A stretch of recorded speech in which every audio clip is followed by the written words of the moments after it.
আমার ছোট বোনের একটা ৩ বছরের সম্পর্ক ছিল। ছেলেটা দেশের বাইরে ছিল। সম্পর্ক হয়েছিল ফেসবুকে।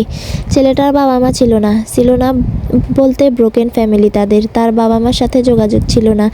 মামা, নানি, খালাদের কাছে বড় হয়েছে। তারাই পড়াশোনা করিয়ে বিদেশ পাঠিয়েছে। তো ছেলে ২০২২ সালে দেশে এসে কীভাবে যেন আমার বোনকে বিয়ে করে ফেলে আমাদের না জানিয়ে। বলে রাখা ভালো, দুজনের জেলা দুই প্রান্তে। তবুও নাকি ছেলেটা আমাদের জেলাতে চলে আসতো ২ দিন পর পর। আমার বোনও তার প্রতি দুর্বল ছিল, যার জন্য সারাদিনই ঘুরতো ছেলেটার সাথে। আমি নিজেও অবশ্যই ইউরোপের একটা দেশে থাকি, যার জন্য আমার বোনকে চোখে চোখে রাখতে পারাটা পসিবল ছিল না। আমার ৩ বোন ১ ভাই।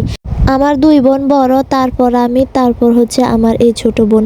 পড়ালেখায় অনেক ভালো ছিল ও, খুব সুন্দরী মাশাআল্লাহ। আমাদের ইচ্ছে ছিল ভালো ছেলে দেখে বিয়ে দেওয়া, কিন্তু তার আগে তার বন্ধুবান্ধবরা মিলে বিয়ে করে ফেলে, যা আমরা জানতে পারি বিয়ের ১৩ দিন পর। সে ছেলের সাথে একটা ভাড়া বাসা নিয়ে ছেলেকে ওখানে রাখতো, আর সে আমাদের বাসায় থাকতো। ছেলে আমার বোনের জন্য বিদেশ যাওয়াও বাদ দিয়ে আমাদের জেলায় ১৩,০০০ টাকার একটি চাকরি নিয়েছিল। আর এসবের পিছে আমার বোনের মেয়ে ফ্রেন্ডেরই বেশি হাত ছিল। সে যাই হোক, আমি এসব শোনার পর আমার বাবার সাথে অনেক রাগারাগি করি। আমি যেহেতু ইউরোপের একটা দেশে থাকি, আর আমার শুধু ৩ বছর হয়েছিল, যে কারণে আসতেও পারছিলাম না। ৫ বছর হওয়ার আগে গ্রিন কার্ড পাবো না, সেজন্য। আমার বাবা পরে সে ছেলেকে বুঝায়। আমিও আমার বন্ধুবান্ধব পাঠিয়ে উত্তম মধ্যম দেই।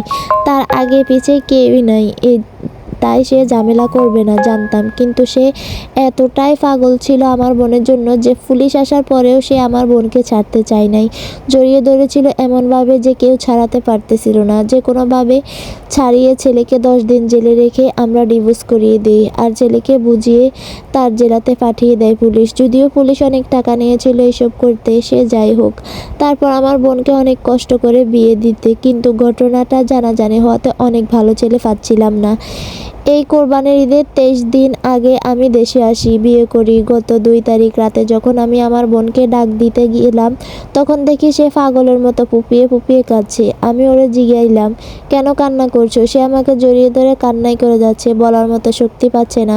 শেষে যা বলল তা শুনে নিজেকে ক্ষমা করতে পারছি না। সেই ছেলেটার সাথে আমার বোনের মাঝে মাঝে কথা হতো, আবার কখনো ডাকা গেলে নাকি দেখাও করতো। তবে আগের সেই সম্পর্ক নেই, কারণ আমার বোনকে আমার বাবা-মা কসম দিয়ে রেখেছে যে সে যদি ওই ছেলের সাথে কোনো সম্পর্ক রাখে তাহলে তাদের মরামুখ দেখব। তো সেই ছেলেটা নাকি হঠাৎ ২ তারিখে আমাদের জেলাতে আসে বিকাল ৫টায়। এসে আমার বোনকে কলে না পেয়ে আমার বোনের বান্ধবীর মাধ্যমে কথা বলে, আর বলে দেখা করার জন্য। আমার বোন আমার ভয়ে দেখা করতে না চাইলেও যেহেতু এসে পড়েছে, তাই দেখা করতে যায়। দেখা হওয়ার পর কথাবার্তার এক পর্যায়ে ছেলেটা নাকি বলে বসে আমাকে ১ বাটি কোরবানির গরুর গোশত খাওয়াই বা দয়া করে। আমি আসলে এত দূর থেকে এসেছি গরুর গোশত খাওয়ার জন্য। আমার বোন প্রথমে ভাবছে মজা করছে, কিন্তু ছেলেটা যখন কান্না করে দিল